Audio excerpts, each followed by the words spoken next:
Sean todos muy bienvenidos. Vamos a entrar aquí al tema del día de hoy, a Efesios. Hemos estado estudiando esta carta de Pablo a esta iglesia ubicada en esta sección de Turquía actual que se llama Éfeso. Éfeso está ubicado en el occidente de Turquía, en la parte oeste. Los terremotos fueron en la parte este, sureste, pegado en frontera con Siria. Pero Turquía era una ciudad, Éfeso era una ciudad muy complicada en el sentido que había brujería, había cosas muy fuertes pasando dentro de la ciudad. Y llega Pablo, establece una iglesia y empieza entonces a hablar a todos estos gentiles. Gentiles son la palabra utilizada por la Biblia para quienes no son judíos. Y Pablo habla a todos estos gentiles en Éfeso y les empieza a otorgar la revelación de las riquezas que tenemos en Cristo Jesús. En Cristo Jesús tenemos una cantidad de riquezas invaluables, insuperables, las cuales Él nos otorga. Y el día de hoy entramos al capítulo 2, versículo 11 al 22, terminar el capítulo, y vamos a hablar, yo le puse como título, el milagro de la unidad, el milagro de la unidad. Déjame orar y luego comenzamos. Señor, gracias por tu presencia, tu favor en medio de nosotros. Unge mis labios, que la enseñanza hoy abra nuestro entendimiento y nos acerque a ti, a una comunión más íntima contigo. Ese es nuestro deseo, nuestra oración. En el nombre de Jesús oramos, amén y amén. Habíamos dicho la semana pasada que en el capítulo 2, versículo 10, Dios usa la palabra hechura. Hechura es la palabra griega poiema, con Y, y esa palabra después al latín se traduce como la palabra poema, poema, que a nosotros nos llega en ese significado. ¿Y por qué les recuerdo esta parte? Porque Dios es un poeta también. Él es un artista. Algunos lo han descrito como un matemático, un arquitecto, y claro, todo eso está en su haber y en su conocimiento. Pero claro que Dios es un músico, alguien que en su mente no nada más fabrica, sino crea a través de nuestra persona toda la abundancia que hay de riqueza, de belleza. Por eso Él dice: somos poema suyo, creados en Cristo Jesús para buenas obras, las cuales Dios preparó de antemano. Y ahora que entramos a este capítulo 2, en la sección del versículo 11 a terminar el capítulo, Pablo empieza a hablar de la unidad, y la unidad es un milagro. ¿Por qué? Porque somos una raza rota, quebrada, rechazada. Y cuando el milagro se da en nosotros de estar unidos, de buscar unidad, eso es algo sobrenatural por encima de la capacidad que nosotros tenemos para sostener unidad, tanto individual como matrimonial, como familiar, como en la iglesia. Es un milagro el sostenernos en Cristo y que Él sea el punto o el cimiento de estar nosotros unidos. Y nosotros vamos viendo que desde Adán y Eva y su separación de Dios hasta hoy, vivimos en una sociedad separada, rota, dividida. Esa es la característica de nuestra sociedad.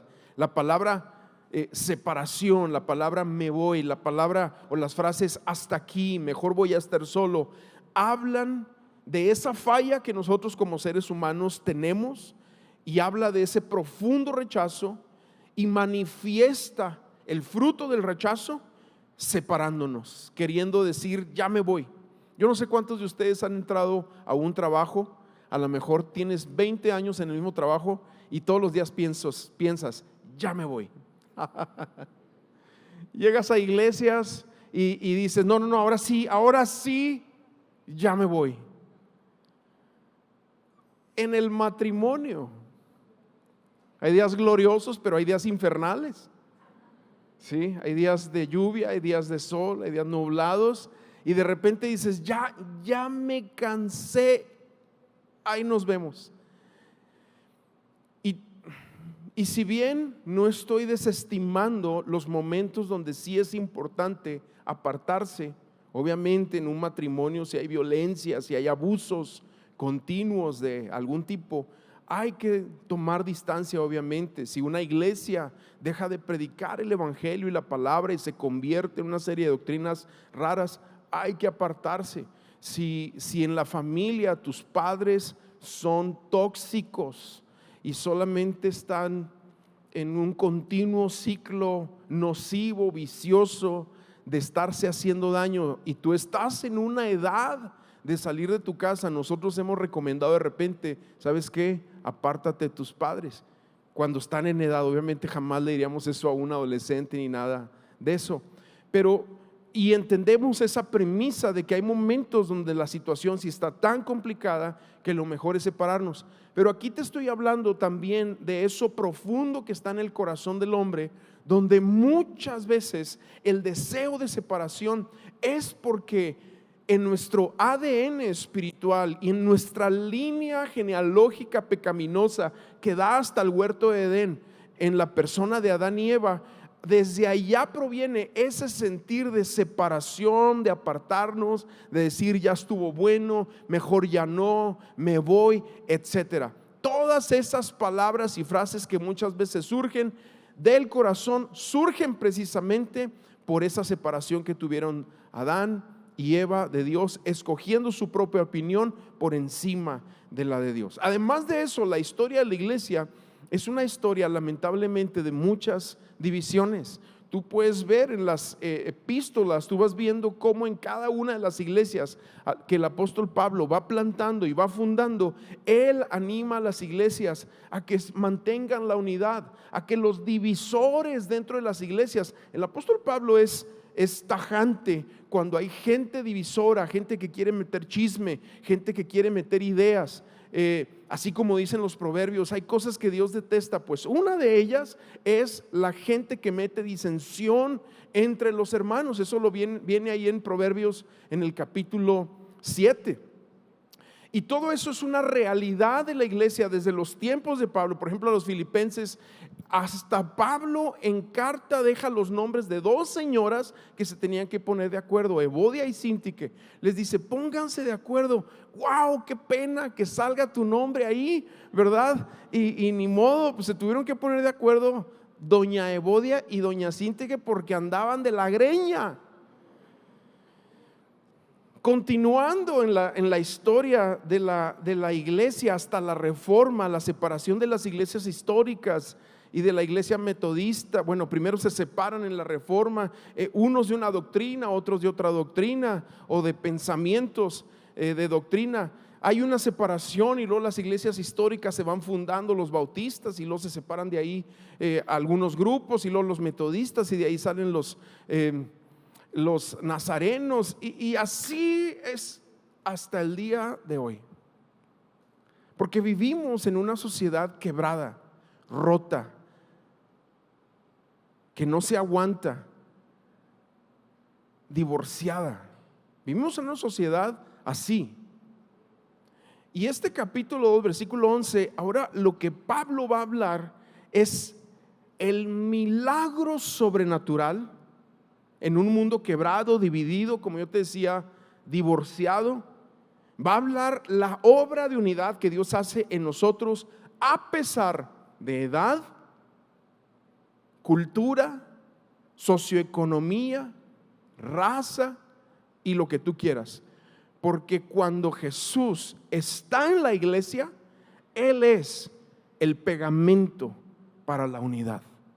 Y eso es lo que aquí se nos va a enseñar. Entonces empiezo a leer versículo 11 de Efesios capítulo 2 y dice: por lo tanto, recuerden ustedes, los que no nacieron siendo judíos, los que son llamados incircuncisos por aquellos que se llaman de la circuncisión, la cual se hace en el cuerpo por mano humana. Recuerden que en ese entonces ustedes estaban separados de Cristo, excluidos de la ciudadanía de Israel, ajenos a los pactos de la promesa, sin esperanza y sin Dios en el mundo. Entonces recordemos que Pablo está escribiendo una carta a gente que es mayormente gentil, que no tenía ni idea de las costumbres judías, no tenía ni idea de la cultura, de la ley, de la palabra de Dios, de las promesas de Dios. No tenían idea, ellos eran paganos, lo que se dice, eran bárbaros. Mucha de esta gente que vivía en Éfeso tenía esta mente de ese mundo antiguo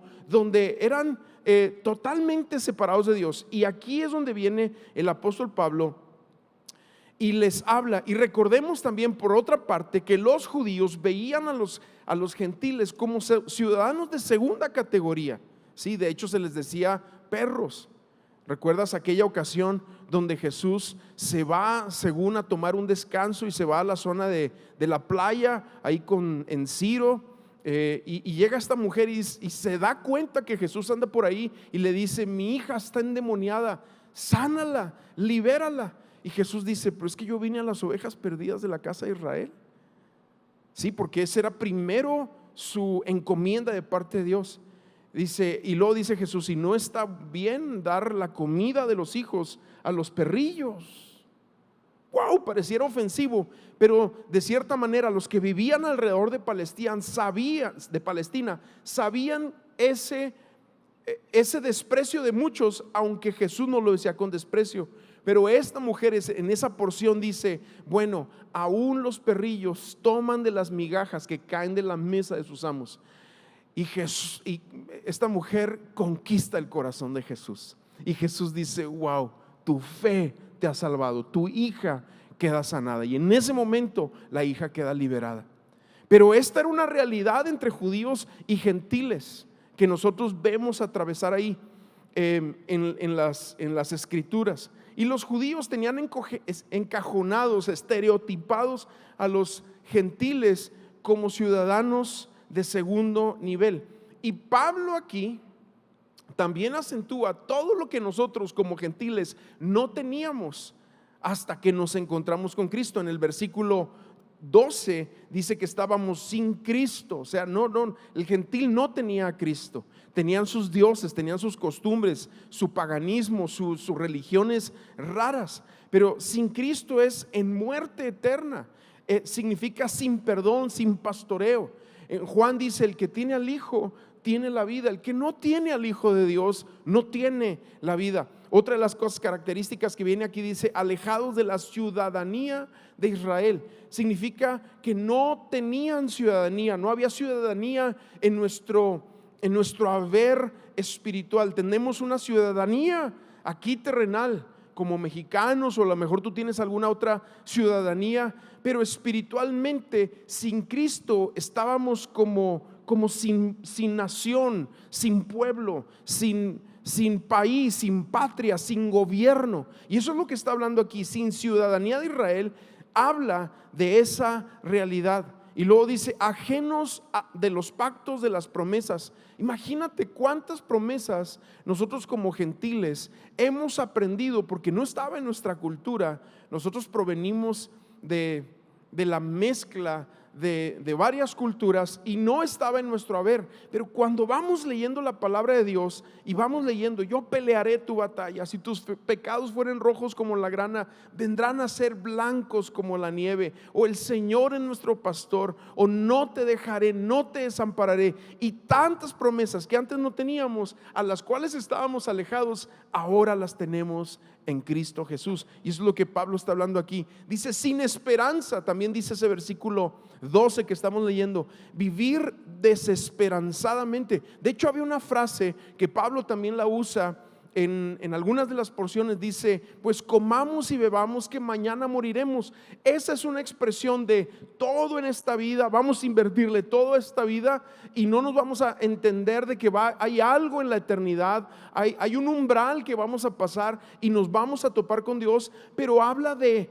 desesperanza, una desesperanza insaciable que tiene el ser humano, que solamente a través de Cristo nuestra esperanza puede ser renovada, y nuestra mirada y nuestra visión hacia adelante puede ser equipada con el amor y la gracia de Dios sobre nuestras vidas. Sin esperanza.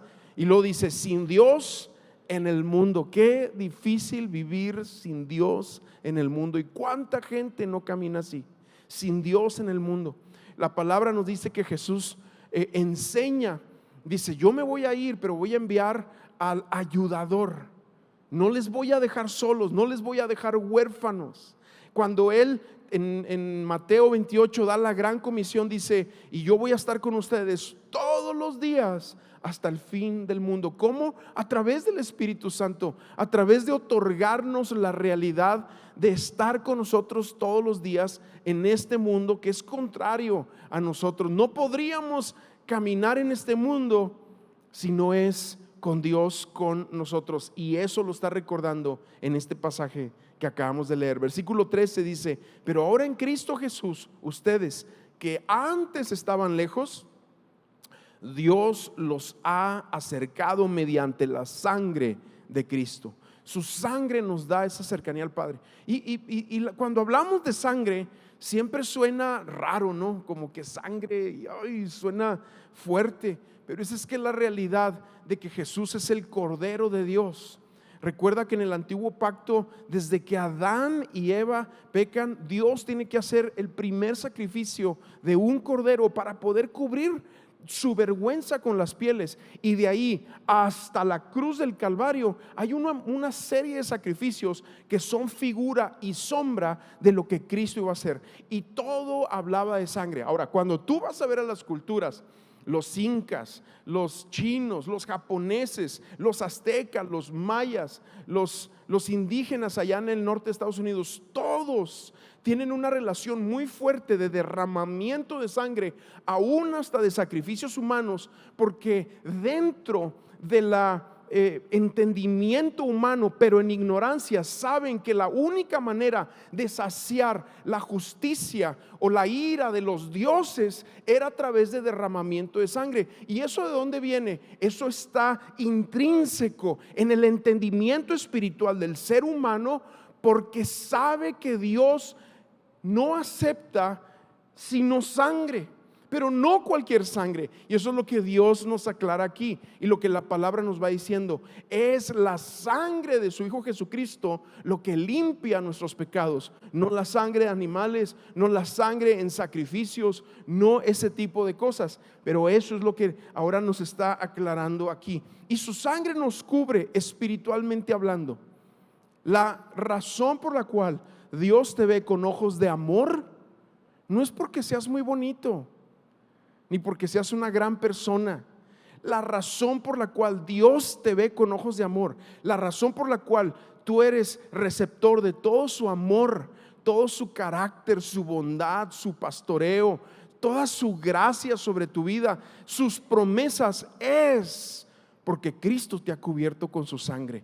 No es por tus capacidades, no es porque tú seas o tengas algo, tengamos nosotros algo que le agrade a Dios. Nosotros como seres humanos no tenemos nada en nosotros mismos que haga que Dios nos voltee a ver.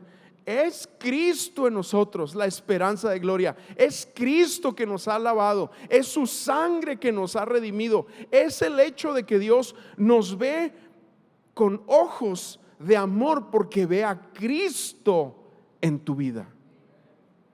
Y Cristo como mediador nos acerca al Padre. ¿Sí? Entonces, dice: porque Cristo, versículo 14, es nuestra paz. Cristo es nuestra paz. Dice: de los dos pueblos ha hecho uno solo, derribando mediante su sacrificio el muro de enemistad que nos separaba.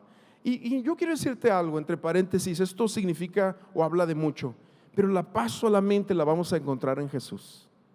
Si tú estás buscando paz interna, solamente en Jesús está. Y aclaro esto: hay tanta gente que dice: es que busqué a Dios, pero no me dio lo que quería y entonces me fui, sí, o no me interesó, o es que Dios no respondió mis peticiones. Pero no es en el entorno de Dios en el sentido abstracto, es en Cristo. Cristo es el punto de encuentro con Dios. Y si Cristo como punto de encuentro viene a nuestras vidas y corazones, entonces nosotros podemos tener su paz. Romanos, bueno, aquí dice, porque Cristo es nuestra paz. En Romanos nos dice que hemos sido justificados y ahora tenemos paz para con Dios. ¿Qué significa eso? Que una persona, aunque esté mal de de sus emociones, de su interior, de su mente, aunque una persona esté en el peor de los calabozos, en el sentido mental, emocional, cuando esa persona en fe pone su confianza en Cristo, cuando esa persona nace de nuevo, está en paz para con Dios. O sea, no importando cómo tú te sientas aquí, ya tienes tu paz eternamente con Dios. La paz de Dios es otra cosa. La paz de Dios es el fruto del Espíritu Santo que viene por el poder de la palabra en nuestro corazón y en nuestra mente, y la cercanía que tenemos en una relación con el Padre a través del Espíritu Santo. Y entonces esa paz está en nosotros. Pero aquí Pablo en este versículo encierra la paz en Cristo Jesús, porque para ambas paz, la paz con Dios y la paz de Dios, Jesús es el protagonista. Él es el protagonista de la paz. Y luego aquí dice que de los dos pueblos ha hecho uno, y este es el milagro. Este es el misterio que tanto nos habla el Nuevo Testamento, pero al mismo tiempo es el milagro. También esta es la realidad, que de ambos pueblos hizo uno. A los judíos, quienes les pertenecía la ciudadanía, muchas veces su incredulidad y su rechazo los descartó. Y muchos no judíos respondieron al mensaje y fueron receptores de las bendiciones de Dios. Entre ellos tienes a Rahab, la ramera, a Ruth, a Naamán, a la viuda de Sarepta, y a toda la ciudad de Nínive a la que Jonás le predicó. Todos ellos eran gentiles. Sí, recuerda cuando Jesús está diciendo en la sinagoga de Nazaret y habla de la realidad de que vino Elías y Eliseo y fueron rechazados en su tiempo, y Dios los envió a Naamán el sirio y a la viuda de Sarepta, porque esa es la realidad. En Cristo, Él desde el Antiguo Testamento tenía el proyecto de unir en judíos y gentiles y hacer un solo pueblo. Y en el capítulo 11 de Hechos es que esto sucede, ya físicamente, cuando estamos ahí hablando en la palabra de Dios. Recuerda que esta es una preparación. Pedro está ahí esperando que le hagan de comer, y dice la palabra que entra en un éxtasis espiritual, y en eso tiene una visión y ve un lienzo que desciende del cielo con animales inmundos y una voz que le dice: mata y come. Y 3 veces Pedro se niega a decir: yo voy a comer de eso, pero después vuelve en sí. Hay unos hombres que lo están esperando, lo llevan a casa de Cornelio. Ahí empieza él a hablar la palabra de Dios, y entonces en medio de Pedro estar hablando, se derrama el Espíritu Santo, y Pedro entiende y dice: wow, esto era. Y es lo que Pablo nos va diciendo de los dos pueblos, de lo que los judíos pensaban era exclusivamente para nosotros. Dios desde el Antiguo Testamento tenía el plan que tanto de judíos y gentiles hacer un solo pueblo, una sola iglesia, con una sola ciudadanía, con un solo proyecto, con un solo Señor, con una sola fe, todo manifestado en la iglesia. En Romanos capítulo 16 dice, el versículo 25 dice: la revelación del misterio que durante los largos siglos se mantuvo en secreto. ¿Y cuál es ese misterio? Que de los dos pueblos iba a ser uno solo por medio de la cruz, y nos puso en paz. Nos puso en paz. Nos puso en paz. Versículo 15 dice: pues anuló la ley con sus mandamientos y requisitos. Esto lo hizo para crear en sí mismo de dos pueblos una nueva creación o humanidad, al hacer la paz. Con todo y lo que ellos tenían en cuanto a pactos y leyes, no estaban en paz los judíos, ¿sí? Porque sus leyes no los hacían perfectos. Tanto los judíos como los gentiles, ambos estábamos escasos. Ni el judío cumpliendo su ley podía llegar a Dios, ni el gentil en su ignorancia podía llegar a Dios. Ni el fariseo que decía: yo soy bueno, yo ayudo a los pobres y yo diezmo y yo voy todos los sábados a la sinagoga. Ni el pobre pecador que se golpeaba, ninguno de los dos podía hacerse apto delante de Dios. Tenía que venir Cristo. Él es nuestra paz. Los dos estaban escasos, sino hasta que llegó la cruz y hubo y se dio el derramamiento de su sangre. Versículo 16 dice: para reconciliar con Dios a ambos en un solo cuerpo mediante la cruz, por lo que dio muerte a la enemistad. Él vino y proclamó paz a ustedes que estaban lejos y paz a los que estaban cerca. Y es que aquí hay dos grandes enemistades que estamos leyendo. Los judíos que no podían, los judíos por tener la ley y no poder cumplirla, y los gentiles por ignorar la ley y tampoco cumplirla. Ahora, esto es interesante porque los judíos, y este es un argumento que Pablo el apóstol usa en Romanos capítulo 1, 2 y 3, y habla a los judíos diciendo: ustedes tratan de seguir la ley, pero no pueden cumplirla porque no está en nosotros cumplirla. Y los gentiles en ignorancia, a final de cuentas, pues tampoco la pueden cumplir porque son ignorantes. Pero la ignorancia a la ley no exime el castigo. Es como si tú haces un exceso de velocidad y te para ahí el oficial y tú le dices: es que no sabía. Pues es que no importa que no sepas, rompiste la ley. De la misma manera el gentil. Y a todos el apóstol Pablo llega al punto de encerrarlos en ese versículo de Romanos 3:23: por cuanto todos pecaron, entonces están destituidos de la gloria de Dios. Históricamente los gentiles también han maltratado a los judíos. Desde Babilonia, Roma, Stalin, Hitler, en España, en Toledo hicieron una masacre de judíos impresionante. Y los judíos también no cantan mal las rancheras, ¿verdad? Hay una regla entre ellos que no se cobran intereses, pero si tú eres gentil, a ese clávale la uña. ¿Y por qué esto? Porque entonces ahora lo que está haciendo Pablo aquí en la iglesia de Éfeso es que está hablando de cómo Cristo, al hacer la paz entre los dos pueblos, también se genera algo sobrenatural en la iglesia, que ahora sí, de distintas razas, culturas, hay una sola iglesia.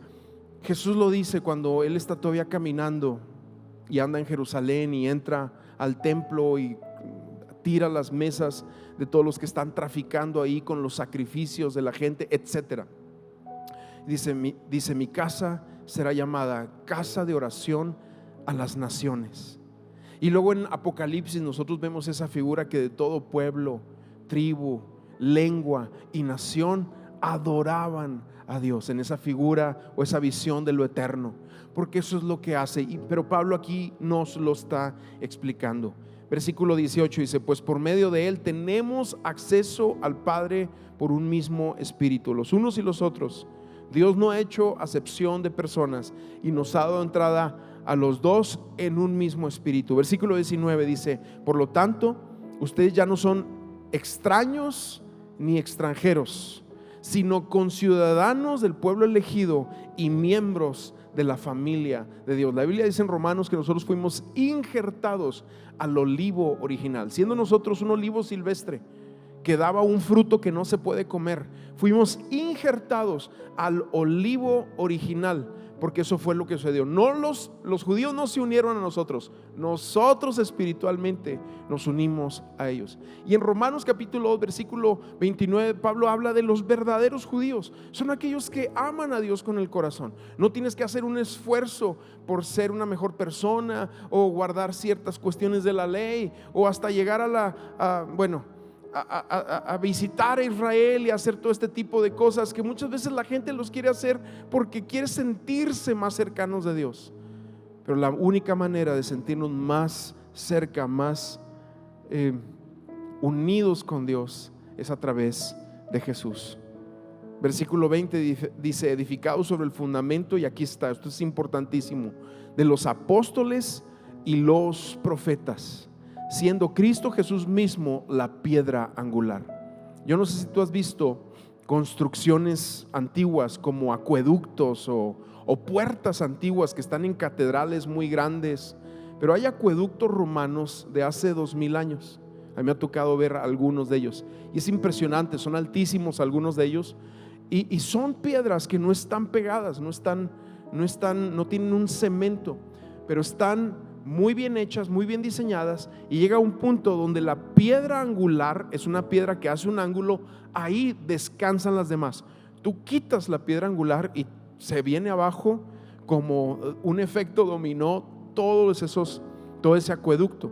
Bueno, Jesús es esa piedra angular, es lo que está hablando aquí. Él es la piedra angular, pero sobre esa piedra, lo que sigue a continuación, las piedras a continuación que siguen dando un sostenimiento a esa columna, son las enseñanzas de los apóstoles y los profetas, que es lo que nosotros tenemos aquí, ¿sí?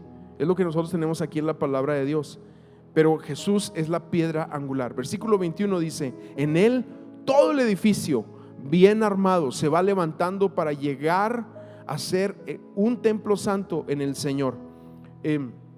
O sea, lo que nos está diciendo aquí la palabra es que la Biblia nos da varios ejemplos. Nos dice que somos cuerpo, que somos edificios, que somos piedras vivas, así lo pone el apóstol Pedro, dentro del edificio de Dios. Nos da muchos ejemplos la palabra de Dios de cómo es importante nuestra participación dentro de la iglesia. No somos uno más, no eres alguien que no importa, no, cada uno de nosotros que ha tenido un encuentro con Jesús ahora se convierte en una piedra viva importante en lo que es el proyecto de Dios de hacer una habitación en este mundo para que se refleje su gloria a este mundo y a todas las naciones. Y aquí es lo que nos va diciendo. Versículo 22, y aquí terminamos, dice: en él también ustedes son edificados juntamente para ser morada de Dios en su espíritu. Lo que les acabo de decir, nosotros como edificio vivo somos morada de Dios aquí en la tierra. ¿Sabes que la iglesia, que el apóstol Pablo en otra ocasión en Timoteo dice, es la columna, el baluarte de la verdad? La iglesia es lo que el mundo necesita ver. Pero ¿qué tipo de iglesia? ¿Una iglesia dividida? ¿Una iglesia golpeada por separaciones, por rollos entre la gente? ¿O una iglesia donde Cristo es el cimiento y nosotros estamos alrededor de ese cimiento que es Jesús? Pues es el tipo de iglesia a la que la Biblia nos está llamando a ser. Ponte de pie ahí donde estás. Yo quisiera tomar un momento para orar.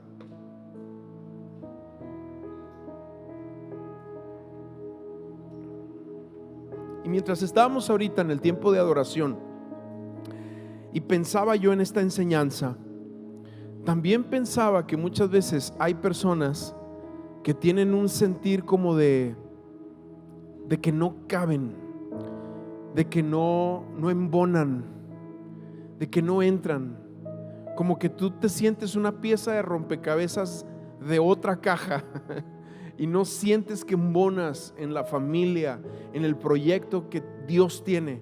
Pero yo nada más quiero recordarte que el Señor quiere que tú seas ese elemento crucial que arma junto con tus demás hermanos en la fe, arma el edificio que es la habitación de Dios, que por cierto no es un edificio de piedra con climas y con una estructura. Somos nosotros, la gente, las personas que somos el edificio vivo donde Dios reside y mostramos al mundo su bondad, su amor, su gracia. Pero ¿cómo? A través del milagro que proviene de Dios de unirnos sobrenaturalmente en Cristo Jesús. Pero a lo mejor tú te sientes así en esta noche. Tú te sientes que no embonas, que no encajas. A lo mejor así te sientes en la vida también. Y no estamos diseñados para embonar en este mundo porque somos de otro mundo. Sin embargo, Dios quiere que en su pueblo, en su iglesia, en su templo espiritual, nosotros sintamos que somos parte por lo que Jesús ha hecho. Amén. Cierra tus ojos ahí donde estás. Y si tú vienes así con ese sentir como de rechazo, como de no encajo, no sé quién soy, ahí donde estás, empieza a orar y dile: Señor, revélame por tu Espíritu Santo que soy una pieza clave. Revélame que tú me has traído para este tiempo, para esta hora. Señor, todo eso en mi corazón que muchas veces quiere salir corriendo y decir: ya me voy, y no quiero más, y ya me cansé, y ya no estoy dispuesto a estar contigo. Todos esos sentires que muchas veces vienen a la mente y al corazón, los ponemos en la cruz y vemos a Jesús. Es más, a lo mejor aquí hay matrimonios que se sienten separados el uno del otro, sienten que no embonan, sienten que hay días donde parece que son dos engranes que están yendo en dirección contraria y lo único que están haciendo es lastimarse. Pero hoy Cristo creo que quiere traer algo para tu vida nuevo, donde Él derrama de su Espíritu y te hace sentir, ver, percibir que tú eres parte de su plan y su proyecto en este tiempo, en el lugar donde estás, en el matrimonio donde estás, en la iglesia donde estás, en el nombre de Jesús. Padre, ven. Y si hubiera alguien aquí que está con un espíritu roto, quebrado, de rechazo, trae sanidad en esta hora. Trae sanidad en esta hora, en el nombre de Jesús. Una brisa fresca descienda sobre nosotros de sanidad espiritual, para que todo rechazo, todo aquello que va contrario a tu palabra y a tu iglesia, que a veces grita dentro de nosotros, no salen gritos, pero a lo mejor sí grita dentro de nuestro corazón, hoy lo llevamos a la cruz del Calvario y lo ponemos delante de ti. Lo ponemos delante de ti. Jesús, manifiesta tu poder. Manifiesta tu poder sobrenatural sobre nosotros, para unirnos, para amalgamarnos por tu Espíritu Santo, en el nombre de Jesús. Y todo pensamiento, Señor, de rechazo, todo pensamiento de soledad. El rechazo genera una soledad. Señor, hoy sea ministrado, hoy sea saciado. Hoy, Señor, tú haz algo. Todo pensamiento de soledad, Señor, se ha quebrado en el nombre de Jesús. Hay algunos de ustedes que lo han dicho en voz audible: me siento muy solo. Y creo que Dios quiere ministrar tu corazón en esta noche. Él quiere ministrar tu corazón en esta noche. Él quiere que tú te sientas parte de su pueblo, de su iglesia, de su cuerpo. En el nombre de Jesús. No te voy a hacer pasar aquí adelante, pero si alguien dice: yo me siento así, a veces en una soledad impactante que como que aplasta mi pecho y algo muy fuerte en mi interior. Si esa persona eres tú, así levanta tu mano, nada más en alto. Mira, aquí hay una mano, aquí hay otra, aquí hay otra mano. Levántala así, levántala. Vamos a hacer algo. Los que están alrededor, oren por los que levantaron la mano. Ahí algunos con sus manos levantadas. Padre, en el nombre de Jesús, oramos y ora para que el Espíritu Santo le revele el proyecto que Dios tiene de traer unidad. En el nombre de Jesús, de unirnos a Cristo. Jesús, lo acaba de decir Pablo, Jesús es nuestra paz. Él es nuestra paz. Amén. Él es nuestra paz. Tú ya no tienes por qué sentirte solo, rechazado, inadecuado, que no encajas. No tienes por qué sentirte eso. Pero por encima de que yo lo diga, esta es una obra sobrenatural del Espíritu Santo que Él va a hacer en tu corazón, en tu mente, en tu interior. En el nombre de Jesús. En el nombre de Jesús, Señor. En el nombre de Jesús oramos.